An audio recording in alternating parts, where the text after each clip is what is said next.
Hello friends, welcome to trade to spend. Nifty के weekly analysis के एक और वीडियो में आपका स्वागत है। होप आपने हमारा पिछला वीकली एनालिसिस का वीडियो देखा होगा जिसमें हमने निफ्टी की इस हफ्ते के मूवमेंट के बारे में डिस्कशन किया था। निफ्टी ने अभी तक हमारे वीकली सपोर्ट को ब्रेक नहीं किया है और उसी के ऊपर सस्टेन कर रहा है, जो कि निफ्टी के लिए इंपॉर्टेंट होता है। अगर निफ्टी हमारे वीकली सपोर्ट को ब्रेक करता है तो वो निफ्टी के लिए काफी नेगेटिव हो सकता है। लेकिन इस हफ्ते निफ्टी ने 25,000, जो कि एक बहुत इंपॉर्टेंट सपोर्ट है और बहुत इंपॉर्टेंट लेवल है, उसको ब्रेक किया है और उसको नीचे जाकर क्लोजिंग दी है, जो कि वीकली बेसिस पे निफ्टी के लिए नेगेटिव होता है। तो अब निफ्टी डायलेमा में फंसा हुआ है। 25,000 के लेवल को ब्रेक किया है निफ्टी ने, लेकिन अभी भी हमारे वीकली सपोर्ट के ऊपर ही सस्टेन कर रहा है। तो निफ्टी अब जिस डायरेक्शन में ब्रेकआउट देगा या ब्रेकडाउन देगा, उस डायरेक्शन में निफ्टी में मूवमेंट आएगी।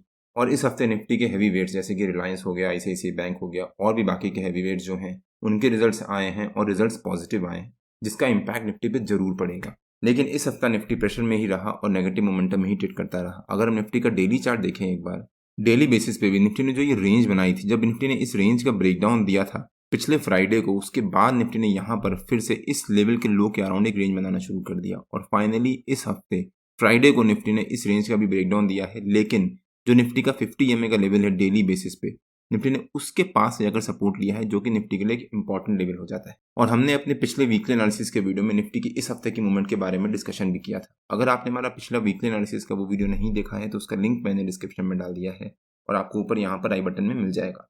पूरा हफ्ता निफ्टी साइडवेज मोड में ट्रेड कर रहा था, लेकिन हमने निफ्टी में इस हफ्ते कुछ खास ट्रेड नहीं लिए। हमने 2-3 ट्रेड ही लिए थे और वहां पर हमारे को अच्छा प्रॉफिट भी हुआ था और उसके लेवल्स भी मैंने अपने प्रीमियम मेंबर्स को एडवांस में अपडेट किए थे। प्लस हमने स्टॉक स्पेसिफिक बाइंग करी थी और वहां पर हमारे को बहुत अच्छा प्रॉफिट हुआ था। आप यहाँ पे चेक भी कर सकते हैं। तो ये हफ्ता निफ्टी के लिए काफी इंपॉर्टेंट होने वाला है और अगर निफ्टी ने डेली बेसिस पे अपने 50 EMA के लेवल को ब्रेक किया और उसके नीचे सस्टेन कर गया तो वो निफ्टी के लिए काफी नेगेटिव हो सकता है। अब अगर निफ्टी के वीकली चार्ट पे आ जाते हैं और देखते हैं कि निफ्टी के इस हफ्ते के लेवल्स और मूवमेंट कैसी रह सकती है। ये निफ्टी का वीकली चार्ट है और वीकली बेसिस पे निफ्टी पिछले 3 हफ्ते से लगातार फॉल ही दिखा रहा है और अभी तक निफ्टी में रिकवरी का कोई भी सिग्नल नहीं है। लेकिन जो निफ्टी की ये ब्रेकआउट कैंडल है, जिस कैंडल में निफ्टी ने इस रेंज का, जो निफ्टी वीकली बेसिस पे रेंज बना रहा था, उस रेंज का ब्रेकआउट दिया था, प्लस निफ्टी वीकली बेसिस पे जो ये pole and flag candlestick pattern बना रहा था, उस पैटर्न का भी ब्रेकआउट दिया था। अभी तक निफ्टी ने इस ब्रेकआउट कैंडल के लो को ब्रेक नहीं किया है और उसके नीचे सस्टेन नहीं किया है। इनफैक्ट अभी तक इस ब्रेकआउट कैंडल के लो के पास तक निफ्टी नहीं आया है। लेकिन अगर निफ्टी इस ब्रेकआउट कैंडल के लो को नीचे सस्टेन करता है और अपने डेली बेसिस पे 50 EMA के लेवल को ब्रेक करके उसके नीचे सस्टेन कर जाता है 2 दिन लगातार, तो वो निफ्टी के लिए नेगेटिव हो सकता है। तो जो निफ्टी का हमारा इस हफ्ते का सपोर्ट था 24,800, वो निफ्टी का हमारा इस हफ्ते का सपोर्ट रह सकता है। और जो इस हफ्ते का हमारा रेजिस्टेंस था 25,666, वो निफ्टी का हमारा अगले हफ्ते का रेजिस्टेंस रह सकता है। हो सकता है निफ्टी इस हफ्ते 25,666 एज अ रेजिस्टेंस और 24,800 एज अ सपोर्ट, इसी रेंज के बीच में ट्रेड करे। अब निफ्टी ने पिछले 3 हफ्ते से लगातार यहाँ पर फॉल दिखाया है। अब अगर निफ्टी इस फॉल को कंटिन्यू करता है और कल यानी मंडे को नेगेटिव क्लोजिंग देता है और ट्यूसडे को फर्स्ट हाफ में मंडे के लो के नीचे सस्टेन करना शुरू करता है, मतलब जो रिलायंस और आईसीआईसीआई बैंक और बाकी के जो निफ्टी के हैवी वेट्स हैं, उनके जो रिजल्ट्स आए हैं और वो पॉजिटिव रिजल्ट्स आए हैं, फिर भी निफ्टी अगर नेगेटिव क्लोजिंग देता है, दैट मीन्स मार्केट में कुछ गड़बड़ है और मार्केट फिर वहां पर नेगेटिव मोमेंटम में ट्रेड करना शुरू करेगा। तो अगर निफ्टी मंडे को यानी कल नेगेटिव क्लोजिंग देता है और ट्यूसडे को फर्स्ट हाफ में मंडे के नीचे सस्टेन कर जाता है, तो वो निफ्टी के लिए काफी नेगेटिव हो सकता है और हो सकता है फिर निफ्टी में शार्प फॉल आए। अगर निफ्टी ने हमारे सपोर्ट को ब्रेक किया और उसके नीचे 2 दिन लगातार सस्टेन कर गया, मतलब मान लीजिए निफ्टी ट्यूसडे या वेडनेसडे को हमारे सपोर्ट को ब्रेक करता है और उसके नीचे सस्टेन करता है और उसके बाद थर्सडे को भी अगर निफ्टी नेगेटिव क्लोजिंग देता है, तब वो निफ्टी के लिए नेगेटिव हो सकता है और हो सकता है फिर निफ्टी में शार्प फॉल आए। और जो इस महीने का लो है 24,444, वो निफ्टी का पहला हॉल्ट रह सकता है और एक इंपॉर्टेंट सपोर्ट है। प्लस जो निफ्टी ने वीकली बेसिस पे ये रेंज बनाई थी, उस रेंज का नीचे का लेवल भी है। तो अगर निफ्टी ने हमारे सपोर्ट को 24,800 को ब्रेक किया और उसके नीचे सस्टेन किया, तो 24,444 निफ्टी का इंपॉर्टेंट और फर्स्ट हॉल्ट रह सकता है। फिर हो सकता है निफ्टी फिर वहां तक फॉल दिखाए और उसके बाद फिर से रेंज बनाना शुरू करे।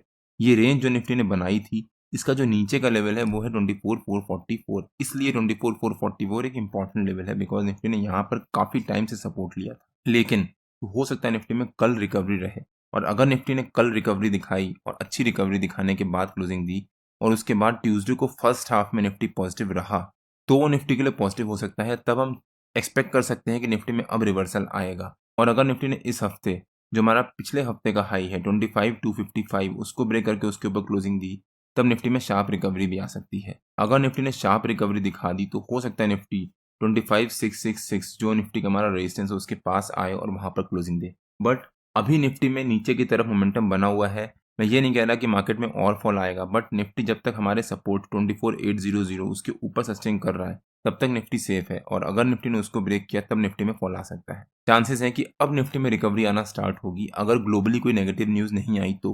ग्लोबली जो नेगेटिव न्यूज़ चल रही है वो प्राइमरली टैरिफ के वॉर की वजह से चल रही है। अदरवाइज अभी तक जो रिजल्ट आना स्टार्ट हुए हैं वो पॉजिटिव रिजल्ट्स ही आ रहे हैं, और हो सकता है उसका निफ्टी में मार्केट में पॉजिटिव इंपैक्ट पड़े। अब आपको कुछ आइडिया हुआ होगा कि निफ्टी की या फिर मार्केट की इस हफ्ते की मूवमेंट कैसी रह सकती है। अगर आपकी कुछ क्वेरीज है तो प्लीज कमेंट से बताइए, मैं उसका आंसर देने की पूरी कोशिश करूंगा। अब अगर निफ्टी के 15 मिनट के चार्ट पे आ जाते हैं और देखते हैं कि निफ्टी के कल के लेवल्स और मूवमेंट कैसी रह सकती है। ये निफ्टी का 15 मिनट का चार्ट है। होप आपने हमारा फ्राइडे का डेली एनालिसिस का वीडियो देखा होगा जिसमें हमने फ्राइडे के लेवल शेयर किए थे, और हमने क्लियरली मेंशन किया था कि अगर निफ्टी फ्लैट ओपनिंग देता है तो वहां पर जंप करके कॉल या पुट कुछ बाय मत कर लीजिएगा, वेट करिएगा। अगर आपने पुट बाय किया होता तो हो सकता है आपको यहाँ पर बहुत अच्छा प्रॉफिट होता, बिकॉज निफ्टी ने वहां से शार्प फॉल दिखाया था। फ्लैट ओपनिंग देने के बाद निफ्टी ने पहली 15 मिनट की कैंडल में शार्प प्रॉफिट बुकिंग दिखाई, और उसके बाद निफ्टी ने जो हमारा नॉन ट्रेडिंग जोन का नीचे का लेवल था उसको ब्रेक डाउन दिया, प्लस पहली 15 मिनट की कैंडल के लो को भी ब्रेक डाउन दिया। और जो निफ्टी की सेकंड 15 मिनट की कैंडल थी वो 25,000 के लेवल के पास जाकर क्लोज हुई। बट हमने यहाँ पर वेट किया बिकॉज मुझे उम्मीद थी कि निफ्टी में 25,000 के लेवल से पास से एक बाउंस आ जाएगा, और अगर निफ्टी यहाँ से बाउंस लेता है तो हमारे को वहाँ पर लॉस होने के चांसेस हैं। इसलिए मैंने यहाँ पर कुछ भी बाइंग या सेलिंग नहीं करी थी, मैंने वेट किया था। हो सकता है हमने बाइंग करी होती तो यहाँ पर हमारे को बहुत अच्छा प्रॉफिट होता, बिकॉज उसके बाद भी निफ्टी ने उस फॉल को कंटिन्यू किया था। जब निफ्टी ने यहाँ पर बड़ी सी कैंडल से 25,000 के लेवल को ब्रेक डाउन दिया था तब भी हम यहाँ पर जाकर पुट बाई कर सकते थे, बट मैंने यहाँ पर फिर से अवॉइड किया बिकॉज एक तो निफ्टी ने यहाँ पर इतनी बड़ी कैंडल से 60-70 पॉइंट की कैंडल से ब्रेकडाउन दिया था और इतनी बड़ी कैंडल बनाई थी, प्लस अगर निफ्टी इस कैंडल के लो के नीचे सस्टेन करता है यहाँ पर तब हम यहाँ पर जाकर पुट बाई करते, बिकॉज तब ये ब्रेकआउट कैंडल के बाद का कंफर्मेशन भी होता है। तब हमने वहाँ पर बाइंग नहीं किया बिकॉज उसके बाद निफ्टी ने यहाँ से रेंज बनाना शुरू कर दिया, तो प्रीमियम डिके की वजह से हमारे को वहाँ पर लॉस हो जाता। बट यहाँ पर जब निफ्टी ने हमारे नो ट्रेडिंग जोन के नीचे के लेवल और अपनी पहली 15 मिनट की कैंडल के लो को ब्रेकडाउन दिया था, तब यहाँ पर अपॉर्चुनिटी थी बाइंग करने की। हमने वो अपॉर्चुनिटी मिस करी बिकॉज मैं क्लियरली मेंशन किया था अपने प्रीमियम मेंबर्स को भी और फ्री टेलीग्राम चैनल में भी कि मैं 25,000 के लेवल का ब्रेकडाउन का वेट करूंगा, और जब ब्रेकडाउन देगा तब उसके बेसिस पे हम डिसाइड करेंगे कि हमें बाइंग करनी है या फिर सेलिंग करनी है। बट फाइनली निफ्टी ने फ्राइडे को 25,000 के लेवल को ब्रेक किया है और उसके नीचे जाकर क्लोजिंग दी है, जो कि निफ्टी के लिए नेगेटिव होता है। अब अगर निफ्टी इस जो हमारा फ्राइडे का लो है उसके नीचे सस्टेन कर जाता है, मतलब जो निफ्टी ने ये फॉल दिखाया है उस फॉल को निफ्टी कंटिन्यू कर रहा है, वो निफ्टी के लिए नेगेटिव हो सकता है, और हो सकता है फिर निफ्टी में एक और शार्प फॉल आए। और हमने निफ्टी की कल की यानी फ्राइडे की मूवमेंट के बारे में डेली एनालिसिस के वीडियो में कवर भी किया था। अगर आपने हमारा फ्राइडे का डेली एनालिसिस का वो वीडियो नहीं देखा है तो उसका भी लिंक मैंने डिस्क्रिप्शन में डाल दिया है, और आपको ऊपर यहाँ पर आई बटन में मिल जाएगा।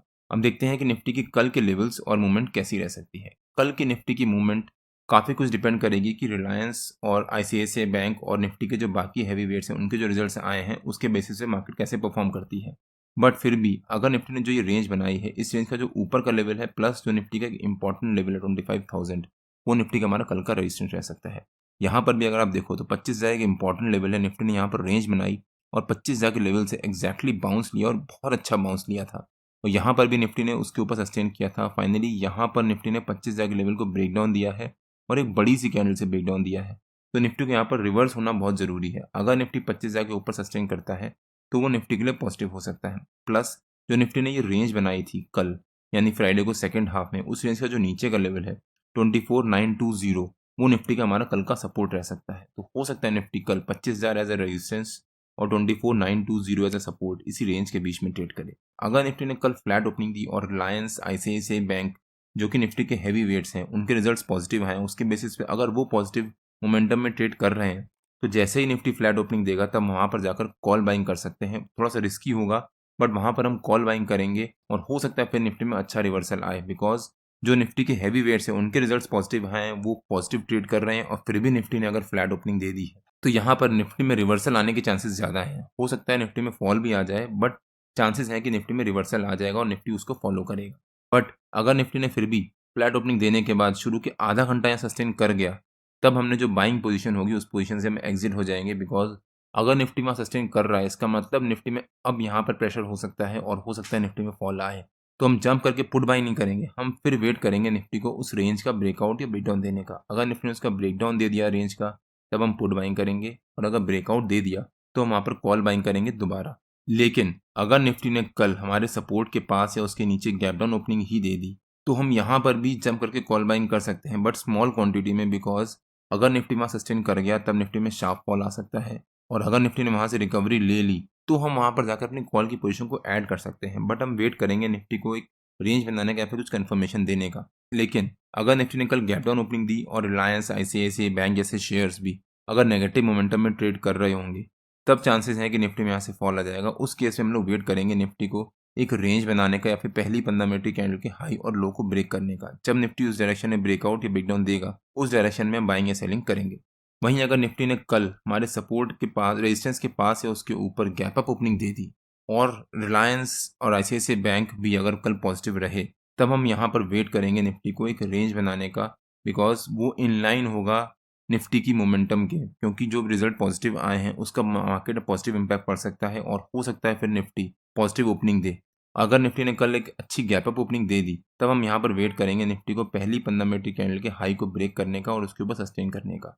अगर निफ्टी वहाँ सस्टेन कर गया तब हम कॉल बाइंग कर सकते हैं या फिर हम पुट सेल कर सकते हैं, और हो सकता है फिर निफ्टी में रिकवरी आए या फिर निफ्टी वहाँ पर साइडवेज चला जाए। और पुट सेलिंग में अगर निफ्टी साइडवेज जाएगा तो वहाँ पर हमारे को प्रीमियम डीके की वजह से प्रॉफिट होगा। कौन सी एक्सपायरी का और कौन सी स्ट्राइक प्राइस का सेल करना है उसके बारे में मैं अपने प्रीमियम मेंबर्स को अपडेट कर दूंगा।